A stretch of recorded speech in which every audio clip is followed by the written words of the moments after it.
All right, back again. Let's try to get this thing done in 10 minutes. Week 4 previews and lines. Done with last week. Let's take a look at the week coming up.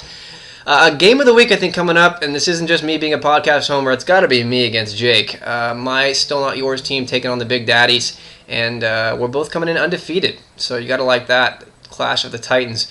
ESPN projections give Jake the advantage here in all but 2 slots, and the projected line of the game is Jake winning by 18 points. Now, I've got the fans' quandary here of having my starting fantasy QB, Tony Romo, playing against my real-life favorite team, the Broncos. Now, in an even crueler twist of fate here, I own Denver quarterback Kyle Orton, and I could start him. I just cannot bring myself to do it over Tony Romo. Now, neither one's had a particularly good season, and Orton's been efficient, but I think Romo's got more upside, and I'm hedging my bets here. If Romo does poorly and sucks and Denver shuts him down and Dallas loses, yay, Denver wins. That's my priority anyway. And if Romo does well and goes off and wins me the week in the course of beating the Broncos or giving them a game, well, at least there's a silver lining there, right? So I'm going to hedge my bets. I'm going to start Romo for now. We'll see. It's weird, though, because ESPN projects Orton at like 26 points and Romo at 9. So if I start Orton, I think ESPN projects me as the winner. I'm just not going to do it, though, because it doesn't make any sense, and I think ESPN projections are wacky here. So moving on from that, I think it should be a good game between the two of us. I'm not sure I can keep pace with Jake, especially if he puts up 130-plus points again for the 4th week in a row, which he may. I think he will. So quick prediction here, Jake by 30. I think he wins. I think he wins pretty handily. Sorry. Other games. Justin's playing Steve this week. Both teams are 1 and 2 coming in. ESPN projections give Justin the advantage here in all but 3 spots, and the line by ESPN is Justin favored by 26 points.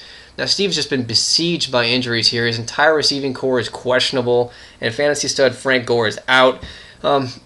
Listen, any team with Adrian Peterson and Matt Schaub, you can't count them out. And you combine those two with Dallas Clark, who's been just ridiculous. I think those 3 guys by themselves can beat a lot of teams and might be enough this week. Justin, once again, living and dying by the Giants with 4 of his starters coming from New Jersey. His Giants play the Woeful Chiefs, though, this week, which gives him some hope. As long as the Giants keep playing these terrible teams, Justin, ride them. But they do play in the NFC West, or East, rather, and can't count on that forever. Plus, even this week, I don't have a lot of faith in Mario Manningham or Ben Roethlisberger. And Justin, I don't think you're starting Marion Barber because of that injury, or even if you do, I don't think it matters. I don't like your chances. Also, you face the same dilemma I do this week with Big Ben facing your San Diego Chargers. How do you feel about rooting for Ben this week? Gotta hurt. Prediction here, Steve by 10. If Steve can just get a little bit of wide receiver production, I think he can win this one pretty handily. Just those fantasy studs have been just enough to carry that thing. Game 3, Rob versus Matt. Matt's 1 and 2, and Rob is looking to get off the 0 and 3 schneid that he comes in on. ESPN projections here give Matt the advantage in 5 of the 9 spots. It's really pretty even. And the line is really only Matt by 7. So they're calling it pretty close. As of the date of this podcast, though, Rob has David Garrard starting over Tom Brady. This boggles my mind, Rob. Now, I know Brady's been a little bit disappointing this season, and he does face a tough Baltimore defense, but you can never bench Tom Brady for David Garrard, who has no receivers and himself plays a difficult and, desperate Tennessee team this week. Back away from the ledge, Rob. Remember what the what the Chargers did to that Ravens defense through the air a couple of weeks ago. Rivers put up 400-some yards. You can throw in those guys, especially if you're Tom freaking Brady.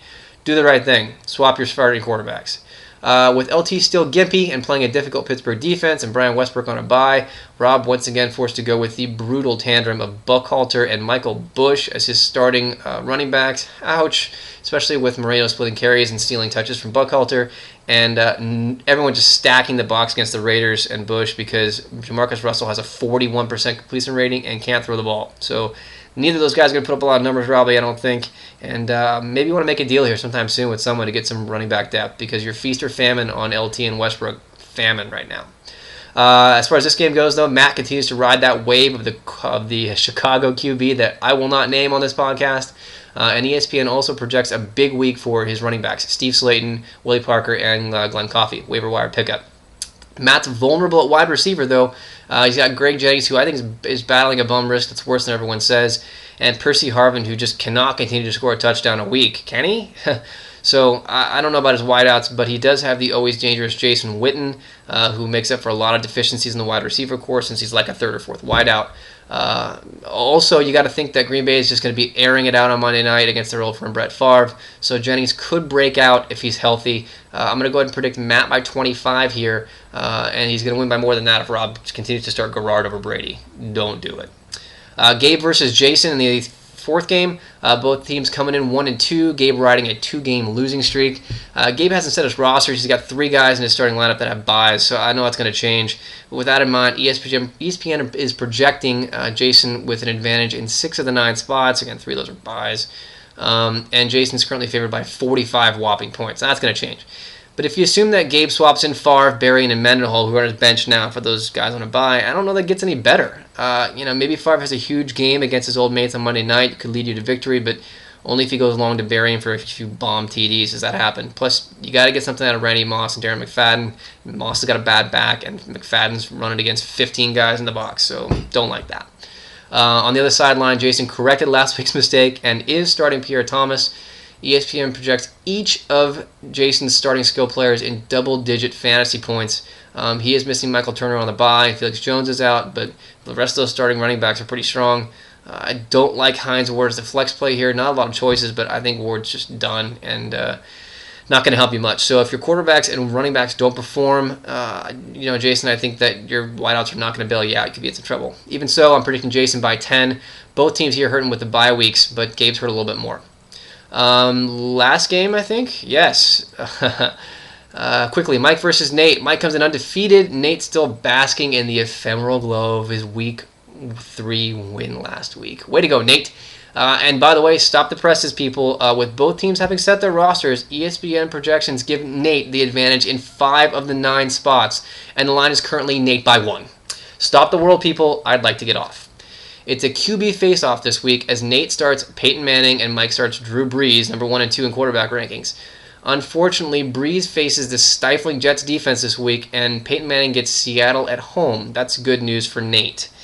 Nate also made some savvy waiver wire pickups this week and inserted them into his starting lineup right away. He's got Fred Taylor, one of my cast-offs that I'm regretting, and Vernon Davis going. Got to like those guys. Plus, Jashard Choice should get a lot of touches with Barber playing probably but dinged up and Felix Jones out. Mike has some solid horsepower running back with Ronnie Brown, Ray Rice, and MJD all being solid fantasy starters. And who knows, this may be the week, could be the week, folks, that actually Willis McGahee turns to Ray Rice and says, fine, you have a touchdown in the red zone. I've had enough. I don't know, though. Brees does come back to earth a little bit, too, last week, showing that the vaunted Saints offense can be stopped or at least slowed down. And the Jets are going to look to duplicate what Buffalo did last week with the passing defense. One thing I will say about this, so this is my good analysis for the week, the Jets take a lot of chances with the blitz, and Brees is the type of quarterback that will make them pay. So I look to maybe see Devery Henderson or Marcus Colston or maybe even Lance Moore, if he plays, get deep in this game for a couple of long touchdown passes possibly, and that could really drive up Brees' numbers. So keep an eye on that. My prediction for the game, Mike by 5. I think it's going to be close. And the problem is Nate's receivers scare me. If he had Anquan Bolden this week, who's out for a bye, I'd actually give Nate the nod, I think. But the Brees Manning thing, I think, is going to basically be a wash. I think Manning's going to get up big and probably run a lot in the second half. Not him, his running backs. And I think Mike's skill guys have just a little more upside than Nate's do. So either way, it's nice to see Nate with his head back in the game, and I think he's got a legit shot this week, especially with those new additions. So kudos to you, Nate. Welcome back. No more sandbagging. Happy day. All right, that's it for the first Men of the Roundtable podcast. I'm going to work on some of the technical stuff, work on some of the little stuff, but hope you enjoyed it. I'm going to throw up a message board here and get your comments, get your thoughts. I hope you had fun. Hope to have Justin on next week. Maybe we'll do a guest every couple of weeks, but this should be a fun little thing, and I'm enjoying doing it. Hope you're enjoying it too. All right, James, out.